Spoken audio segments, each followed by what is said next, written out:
Salut les amis, bienvenue dans ce nouvel épisode consacré à la formation Next.js. Alors, dans cette vidéo qui est l'épisode 2, nous allons parler de l'initialisation d'un projet Next.js. Dans cette vidéo, nous allons voir comment installer proprement un projet Next.js. Alors, c'est parti. Je crée mon dossier installation Next. À l'intérieur, j'ouvre mon éditeur de code. OK. Avant de commencer, nous devons d'abord nous assurer que Node.js est installé sur notre machine. Donc, pour ce faire, je vais lancer la commande node-v. Vous voyez, Node est installé sur ma machine. Si vous ne voyez pas la version de Node affichée, cela veut dire que Node n'est pas installé.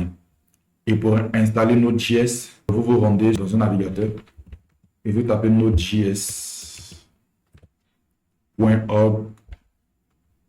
Vous allez atterrir sur la page officielle de Node.js et là, vous pouvez télécharger tranquillement votre Node.js. En temps normal, l'installation de Node.js est vraiment simple. Vous suivez ce processus pour l'installation de Node pour les personnes qui sont sur Linux.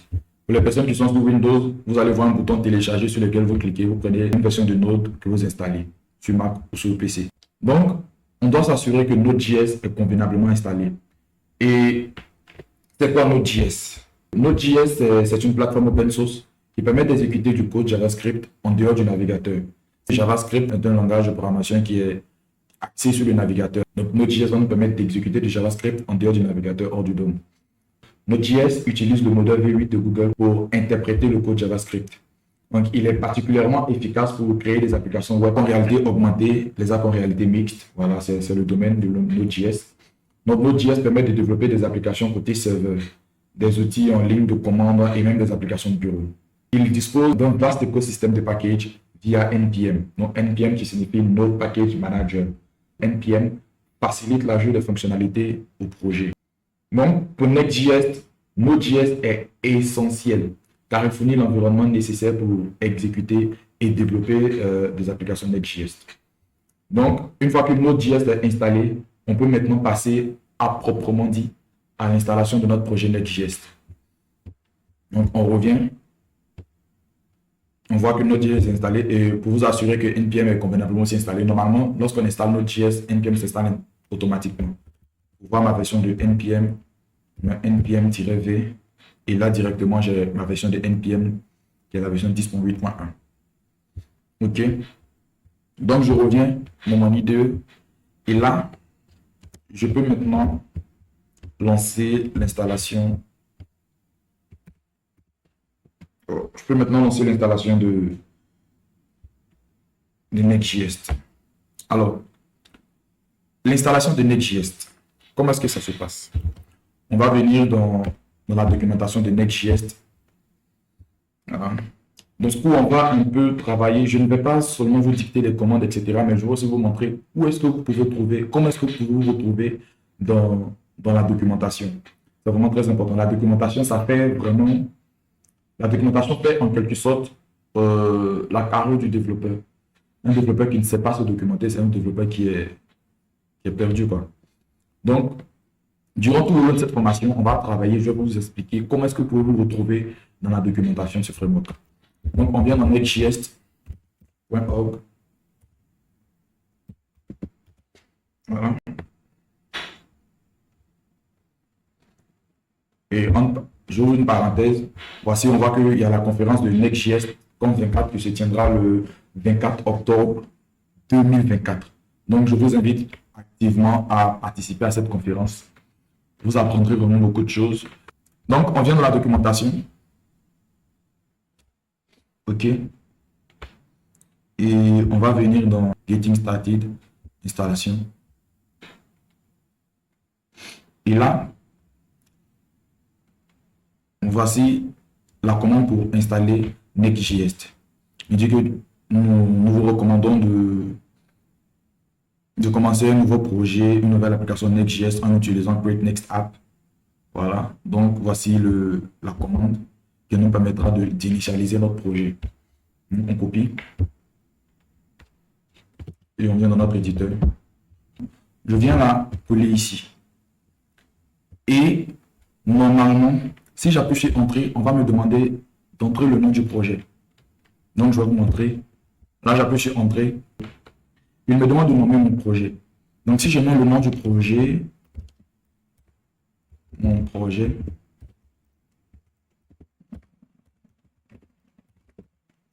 Si je mets le nom du projet, qu'est-ce qu'il va faire? C'est qu'il va me créer un sous-dossier dans le dossier Next, installation Next, qui sera le nom de mon projet à proprement dit, dans lequel il va installer toutes les dépendances et tous les fichiers dont j'ai besoin. Moi, je ne veux pas ça. Je ne veux pas ça. Je veux qu'il installe tout ce dont j'ai besoin directement dans le dossier installation Next. Donc, c'était pour vous montrer, c'est un autre processus d'installation. Soit vous ne nommez pas votre projet et vous lancez la commande npx create next app @latest, entrer directement. Vous appuyez entrer, c'est là maintenant que vous nommez votre projet. Ou bien, vous faites comme moi, vous créez le dossier dans lequel vous ouvrez votre éditeur et vous venez coller, vous venez écrire la commande pour lancer le projet. Et si vous voulez que le projet s'installe directement dans le dossier que vous avez créé, une fois que vous le copiez, que vous collez la commande, vous faites // directement. Et parce que j'ai fait // il va m'installer directement tout ce dont j'ai besoin dans le dossier installation Next, comme ceci. OK. Donc là, le processus d'installation est lancé. Il me demande, voulez-vous utiliser TypeScript? On va dire yes. Maintenant, qu'est-ce que TypeScript? TypeScript, c'est un surensemble de JavaScript qui ajoute des fonctionnalités de typage statique au langage. C'est-à-dire, vous savez que JavaScript, de base, ce n'est pas un langage typé. TypeScript, c'est un langage qui ajoute des fonctionnalités de typage statique au JavaScript. Voilà. Il a été développé par Microsoft.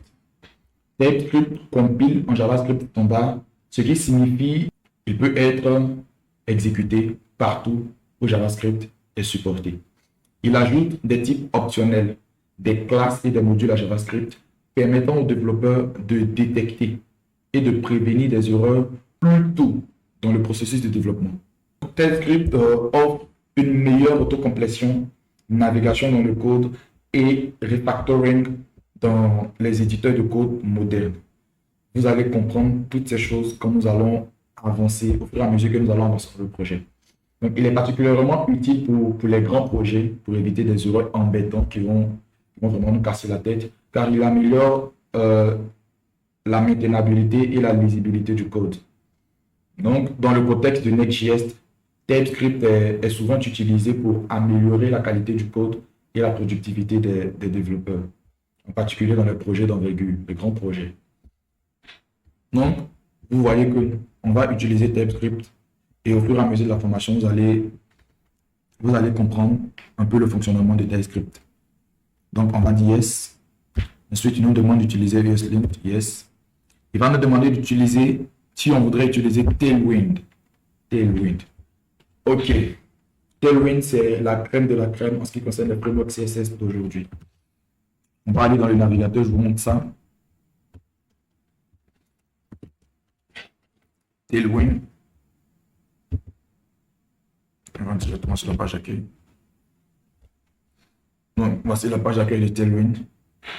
Tailwind CSS est un framework CSS utilitaire. Il permet de construire rapidement des interfaces utilisateurs personnalisées. Il fournit une collection de classes CSS prédéfinies que vous pouvez utiliser directement dans votre HTML. Tailwind CSS favorise un développement rapide en éliminant le besoin d'écrire du CSS personnalisé pour la plupart des cas d'utilisation. Vous convenez avec moi que vous avez été confronté à ce problème de choisir des noms de classes que vous allez styliser dans votre feuille de CSS. Ça, vraiment, ça a été un casse-tête pour moi lorsque j'apprenais à coder, que j'étais à l'étape au niveau du HTML, CSS. Choisir le nom d'une classe qui te permettra de la reconnaître ou bien qui donnera sens au rôle qu'elle va jouer, ça a été vraiment un véritable casse-tête pour tous les développeurs, je crois. Donc, Tailwind vient faciliter cela, voire éliminer cela. Donc, il est hautement personnalisable, permettant d'adapter facilement le design à votre marque ou à vos préférences. Tailwind CSS utilise un système de purge pour éliminer les classes non utilisées en production. ce qui résulte en des fichiers CSS très légers. Il s'intègre parfaitement avec le framework JavaScript moderne comme Next.js. Dans notre contexte, Tailwind est souvent utilisé pour styliser rapidement et efficacement les composants et les pages, tout en maintenant une cohérence visuelle à travers l'application. Donc, vous allez voir, Tailwind est vraiment génial et nous allons l'utiliser pour notre projet, pour notre formation. Donc, Tailwind CSS en yes. Alors là, on me demande si on aimerait utiliser la source directory. Je vais vous expliquer un peu. C'est un dossier dans lequel le projet va installer tous les dossiers qui vont concerner l'application directement.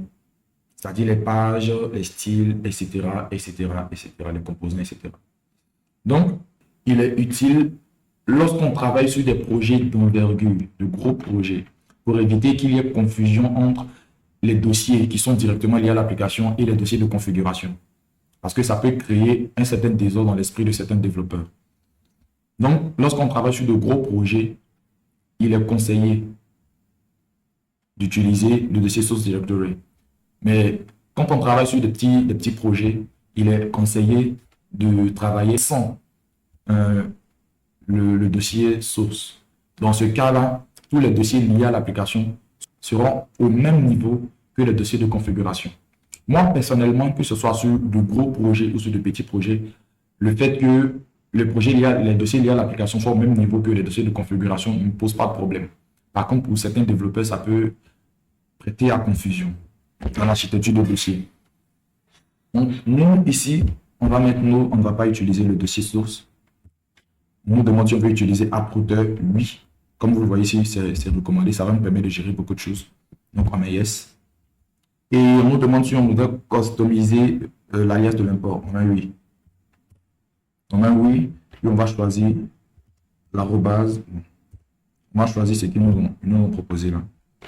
Je vais vous expliquer après qu'est-ce que cette configuration va nous aider à régler. Et là, on a pu entrer et notre projet est en train de charger. OK, notre projet est installé convenablement. Voici notre architecture qui est là. Donc, comme je le disais dans cette vidéo, nous allons explorer les différents dossiers de cette architecture et voir comment est-ce qu'elle est constituée. Voilà. Donc, ceci étant, voici notre projet. Donc, si on fait un peu de npm run dev, c'est pour pouvoir lancer notre projet en local. Voilà, il nous dit que notre projet est disponible sur le port 3000. Voilà. Donc, voici, notre projet a été bien installé. Ceci est une preuve palpable. Donc, nous allons commencer par l'explication de notre architecture de dossier. C'est très important. Alors, le dossier Next que vous voyez là, c'est un dossier qui est automatiquement généré par Next.js lors de la construction de l'application. Il contient tous les fichiers de build et les fichiers temporaires qui sont nécessaires pour l'exécution de l'application. C'est le dossier Next. Ensuite, Node Module. Donc, le dossier Node Module, c'est un dossier qui contient toutes les dépendances et les modules qui sont installés via NPM. Donc, toutes les dépendances ou tous les modules qu'on va installer via NPM seront dans ce dossier-là. OK. Maintenant, ici, ESLint. C'est le ESLint que nous avons configuré. C'est un fichier de configuration pour ESLint, un outil d'analyse de code statique pour identifier et aussi pour corriger les problèmes dans le code JavaScript, TypeScript. Donc, on a ici le fichier gitignore. Donc, c'est un fichier qui spécifie les fichiers et dossiers à ignorer par Git lorsqu'on va faire des push, etc. Des commits et des push. Maintenant, on a le dossier next_on.txt. Donc, ce fichier, pardon, c'est pas un dossier, c'est un fichier. Donc, ce fichier, c'est un fichier de déclaration de type pour Next.js. utilisé pour TypeScript. Ensuite, on a le fichier nestconfig pour NJS. Donc, ce fichier-là est un fichier de configuration pour Next.js, permettant de personnaliser le comportement de l'application. On a le fichier package.log.json. Ce fichier, le fichier package.log.json, c'est un fichier qui est généré automatiquement, qui décrit la structure exacte des dépendances installées. Il garantit des installations reproductibles. On a ensuite le fichier package.json. Donc, le fichier package.json est un fichier de configuration. Il est essentiel pour tout projet Node.js. Il contient des informations sur le projet ainsi que les dépendances nécessaires pour le faire fonctionner. Tous les éléments qu'on peut trouver dans ce fichier sont les éléments comme le nom du projet, ici, la version, la description, une description brève, la ligne ici, le script. C'est une section où nous allons définir des scripts de commande pour automatiser certaines tâches, telles que le start, le build, les tests, etc. Et ici, on a les dépendances. Ici, on a les dépendances. Ce sont les dépendances qui sont nécessaires pour le fonctionnement de notre projet en production. Et ici, on a les dev dépendances. Donc, les dev dépendances, ce sont les dépendances nécessaires uniquement que pour le développement. Par exemple, les outils de test, les linters, etc. Donc, ce fichier-là est un fichier vraiment très important. On aura tendance à venir un peu ici bidouiller quelques trucs. Donc, après ça, on a le fichier post.css config. Le fichier post.css config est un fichier qui est configuré pour post.css. C'est un outil de transformation de CSS. Voilà. PostCSS permet d'utiliser des plugins pour transformer le CSS en ajoutant des fonctionnalités comme des préfixes automatiques, des variables CSS, des machines, etc. On a maintenant le fichier README. Bon, c'est fichier README. Il n'est pas nouveau pour les devs. C'est un fichier de documentation généralement utilisé pour fournir des informations sur le projet, comment l'installer, comment l'utiliser, etc. Maintenant, on a le fichier Tailwind config. Ce fichier-là est un fichier de configuration pour Tailwind CSS. Comme je le disais, Tailwind CSS apporte vraiment sa touche exceptionnelle. Avec Tailwind, vous n'êtes pas limité dans une boîte où vous devez utiliser des composants, pardon, où vous devez utiliser des classes qui sont déjà prédéfinies. Bien sûr, des classes sont déjà prédéfinies, mais n'empêche que vous pouvez créer vos propres classes de telle sorte à personnaliser votre application de manière propre à vous. De manière propre à vous. Ce framework est vraiment un bijou. Un bijou. Il n'y a pas, pour le moment, je n'ai pas encore trouvé le framework CSS vraiment qui est légal. Il est unique en son genre. Pour moi, bien sûr. Après tout, c'est mon avis. Il y a le fichier tsconfig.json. Alors, c'est un fichier de configuration pour TypeScript. Voilà. Il spécifie les options de compilation. Donc, voici ici notre architecture fichier qui a été expliquée de manière brève. Au fur et à mesure que l'on va avancer dans la formation, vous allez comprendre en détail les éléments les plus importants de cette architecture. Donc, dans notre dossier A, on a le global.css.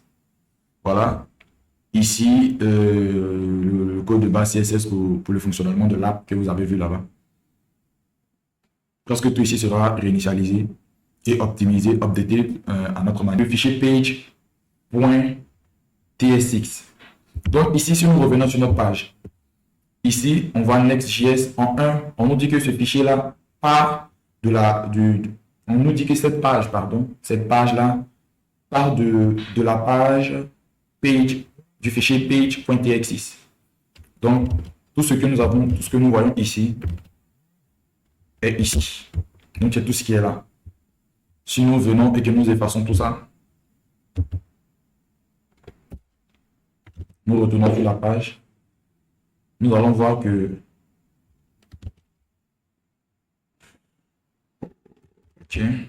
pour régler cette erreur.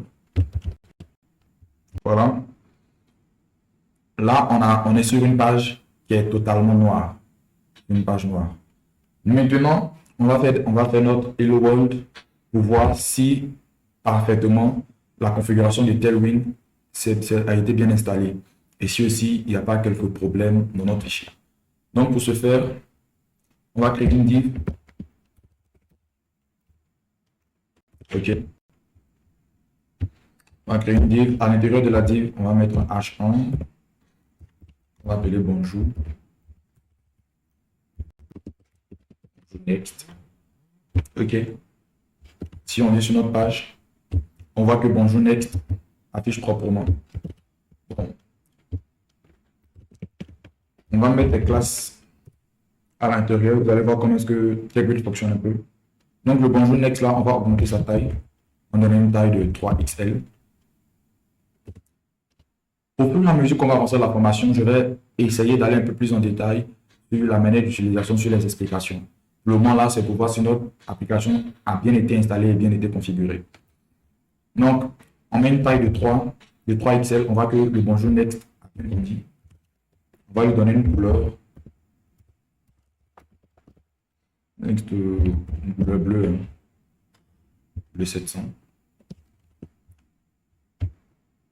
On voit que il a bien été le 700. On va le centrer dans notre page ici.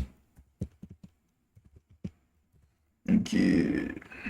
Lex items, pardon. Center. Justify. Center. Normalement, il doit être centré. Oh, il est un peu en haut. Je vais le mettre en haut. Donc, ici, je vais le donner une hauteur de screen. Alors, le H screen, ça veut dire qu'on lui donne une hauteur de 100%, quoi, de toute la taille de l'écran. Donc là, il a été directement centré. Donc, effectivement, on voit que notre application a été bien installée. La configuration Tailwind est vraiment propre. On peut maintenant commencer à proprement dire notre formation Next.js. Donc, c'est comme ça qu'on fait pour installer un projet Next.js. C'est comme ça qu'on fait pour installer un projet Next.js. Voilà. Ceci étant, voici un peu comment est-ce qu'il faut s'y prendre. Donc, on se retrouve dans la prochaine vidéo où on va commencer avec les fonctionnalités de base de Next.js. Voilà. Donc, et j'attends vos retours dans les commentaires, sur comment est-ce que je dois expliquer, comment est-ce que je dois m'y prendre. Alors, merci d'avoir suivi cette formation. Likez, partagez, commentez pour me donner de la force. Et surtout, j'attends vos retours dans les commentaires afin de savoir comment est-ce que m'améliorer pour que vous puissiez apprendre le maximum durant le long de cette formation. Ciao.